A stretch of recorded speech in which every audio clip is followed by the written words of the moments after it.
어느덧 마지막 강의입니다. 자, 이번 강의는 현대사회의 변동과 대응이라는 부분, 세계와 정보에 대해서 언급한 다음에 전지구적 문제에 대해서 우리가 어떻게 나서야 할 것인지에 대해서 언급하고 강의 마치도록 하겠습니다. 첫 번째로 나오는 세계화에 대한 개념, 여러분들이 한번 꼼꼼히 읽어보세요. 국경을 넘어 세계 전체의 상호우전성이 높아지면서 지구촌 전체가 단일한 체계로 통합되어가는 현상을 가리켜 세계화라고 한다.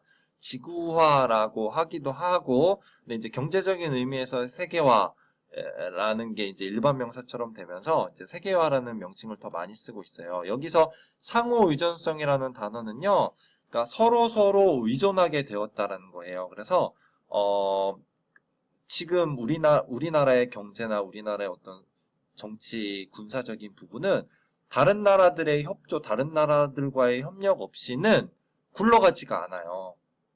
이해가 가죠? 그래서 우리가 뭐 우리가 일본이나 중국이나 미국과 사이가 안 좋은 상황이 온다 하더라도 경제적인 협력이나 문화적인 협력은 계속해야 돼요. 그러지 않으면 우리나라 자체도 위기에 빠질 수밖에 없다는 거죠. 특히나 이제 유럽에서 어떤 뭐 조그마한 경제 위기가 있어도 우리나라의 주가 지수가 뭐 곤두박질 치는 현상을 보더라도 이런 상호 의존성이 높아졌다는 것을 정말 실감을 할 수가 있습니다. 이러한 세계화라는 것은 어떠한 특징들을 가지고 있는지에 대해서 이 부분에 나와 있고요.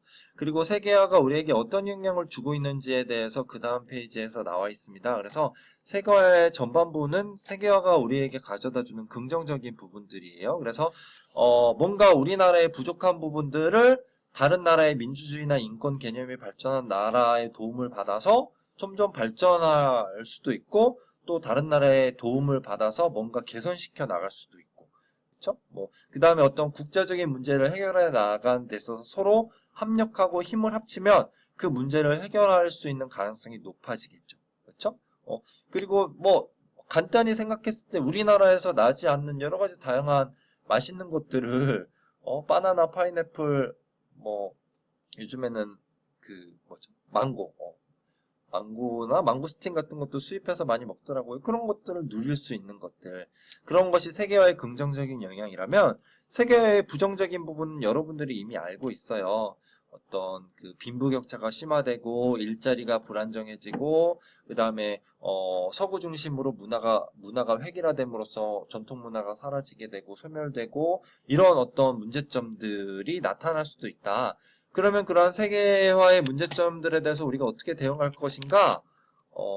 이제 대처를 잘 하자 이런 얘기들이 나오겠죠. 그래서 이제 우리가 보편적인 가치, 어떤 환경, 인권, 평화 이런 가치들을 가지고 다른 나라와 협력하기 위한 마음 자세를 가지고 그리고 어떤 뭐 발생하게 될 빈부격차나 어떤 사회적 약자들에 대한 배려심을 높이고 또 세계 곳곳에서 벌어지는 다양한 일들에 대해서 우리가 발빠르게 대응할 수 있는 어떤 기민한 대응 자세를 갖춰야 된다. 이런 얘기들이 지금 이 페이지에서 쭉 나오고 있습니다. 정보화로 넘어가겠습니다. 정보사회란, 자, 이 부분 확대해서 살펴볼까요? 정보사회란, 지식과 정보가 산업 및 경제활동을 비롯한 다양한 사회활동에서 중심 역할을 하는 사회를 뜻해요. 그래서 반도체, 디지털, 네트워크, 뉴미디어 등의 기술 발전에 힘입어서 엄청난 양의 정보들이 장소와 시간을 가리지 않고 오갈 수 있는 거예요. 그러한 기술이 엄청난 이유를 창출할 수 있는 산업을 발전시켰다는 거죠. 그렇죠? 그러한 정보사회가 가지고 있는 특징은 다음과 같습니다. 우리 앞에서 대중매체 이야기할 때 SNS, 뉴미디어의 발전이 어떤 특징을 가지고 있느냐에 대한 내용을 떠올리면 돼요. 여기 보이죠? 정보의 흐름이 쌍방향적이다. 그 다음에 소비 주체와 생산 주체가 구분되지 않는다. 그 다음에 다양한 주체, 그러니까 나도 어떤 정보의 생산 주체가 되어서 지식과 정보를 창출하고 활용할 수 있다는 거예요. 그렇죠? 그렇게 되면서 정보가 공유되고 탈권위 탈중화 경향을 보이게 되고 이것이 새로운 전자민주주의 가능성으로도 나타나게 되는 거죠. 이게 정보사의 특징이다라는 거고요. 그래서 정보사회에 어떤 문제점이 나타나느냐? 정보 격차, 통제와 감시, 정보기기 서비스에 대한 의존도가 높아지고 오남용, 정보 윤리 부족, 정보 유출 피해. 그다음에 인간 소외 문제가 제기된다. 이렇게 되어 있는데 이 중에서요. 첫 번째 문제랑 마지막 문제에 대해서만 언급을 간단히 하겠습니다. 정보 격차라는 건 뭐냐면요. 그 사람이 가지고 있는 어떤 그 뭐라고 그러죠? 재산, 부.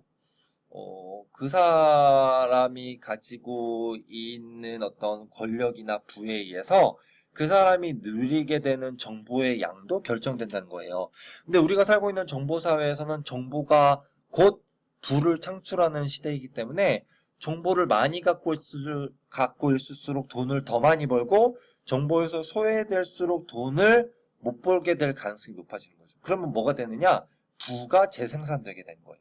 그러니까 기존에 부와 권력을 가지고 있던 사람들은 정보를 더 많이 가지게 되어서 그 정보를 통해서 더 많은 부와 권력을 축적할 수 있는데 그렇지 않은 사람은 점점 더 가난해지게 된다는 거죠. 그래서 정보 격차는 사회경제적 격차를 더 공고히 하게 되는 문제를 낳게 되는 이게 정보 격차 문제예요. 정보 격차가 그래프로 어떻게 표현이 되냐면요. 도시 지역과 농촌 지역 사람들의 어떤 뭐 스마트폰이나 컴퓨터 인터넷 사용 빈도나 기술에 있어서의 차이 또는 뭐 20, 30대 젊은 사람들과 고령층 어르신들의 그런 스마트폰 이용이나 인터넷 이용에 있어서의 기술상의 차이 이런 것들이 그래프로 나타날 수 있겠죠. 그러면서 이 문제가 어떤 문제인가? 정보 격차 문제인 거예요. 그래서 그런 문제가 수능에 가끔 출제가 되기도 했어요. 그 다음에 마지막에 나와 있는 인간 소외 문제는 뭐냐면요.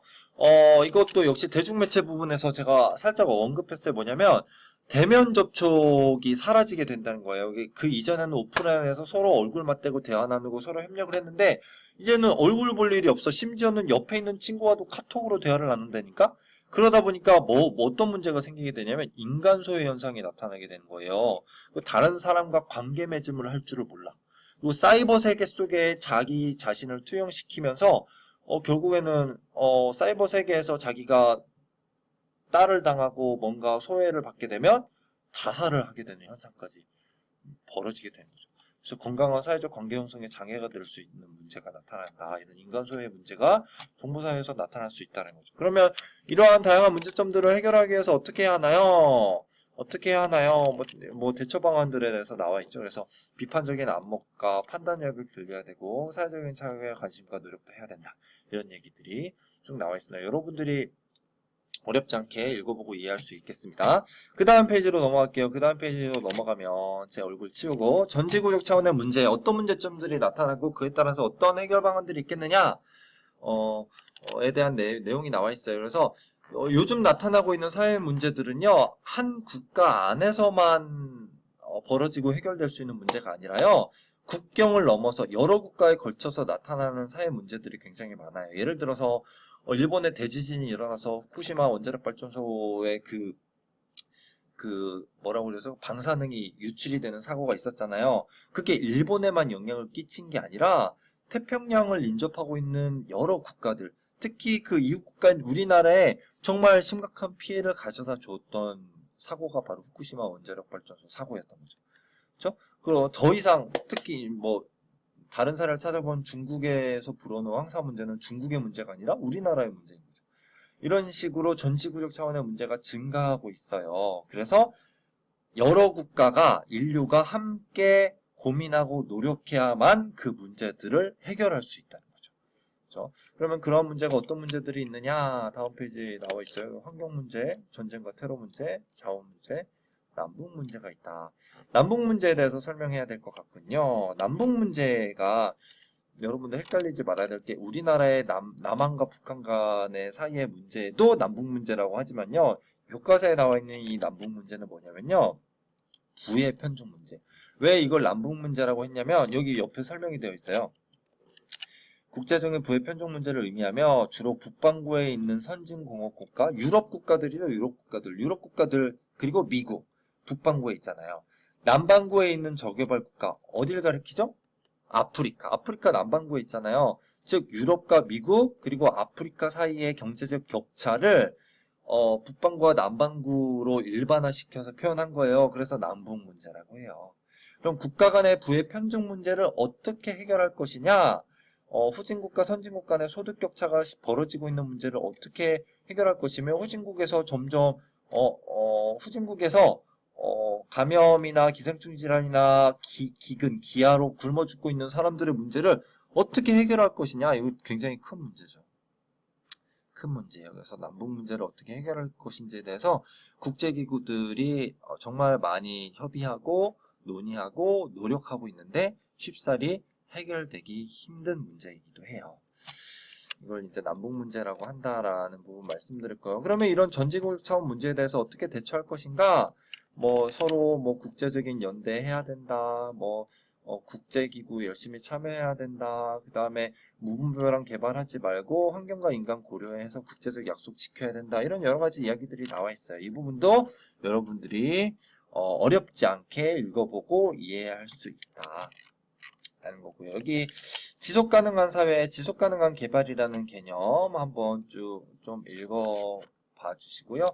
그 다음 페이지에 전지구조 차원에서 발생한 문제들 어떤 문제들이 있는지 한번 간단히 살펴볼까요? 그래서 환경 문제, 수몰 위기에 처한 지상 최고의 낙원 몰디브랑 그 다음에 투발루라는 또 남태평양의 나라가 있어요. 그 나라들이 지금 그 지구온난화에 따른 해수면 상승으로 가라앉게 생겼어요. 그래서 투발루의 사람들은 지금 뉴질랜드로 이민을 가고 있는데 뉴질랜드에서 한꺼번에 이민을 받지 않으려고 하다 보니까 그 사람들이 집이 물에 잠기고 어떻게 갈 데가 없어서 지금 엄청 고생을 하고 있다고 해요. 그래서 이런 문제들 어떻게 해결할 것인지 논의해야겠죠. 그 다음에 아마존. 요즘에 그 아마존의 엄청난 산림들이 개발로 인해서 이렇게 점점 사라지고 있어요. 여기 지구의 허파라고 불리우고 있는 이 아마존 어떻게 할 것인지 고민이 되죠. 그 다음에 전쟁과 테러에서 콩고 민주공화국, 팔레스타인과 이스라엘 문제가 나와 있고요.